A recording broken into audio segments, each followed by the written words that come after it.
na amon dalangpan, iloy ni Maria nga ginpili sang Ginoo, sa kabuhi nga puno sang kasakit kag luha. Ikaw amon dalangpan, amon paglaom kag kusog.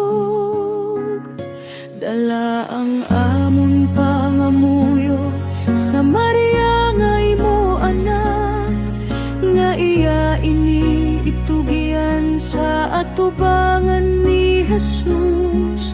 Kabay pa ang grasya nga amon ginahandom, ihatag sang Ginoo kabuhi nga puno sang kalinom. Santa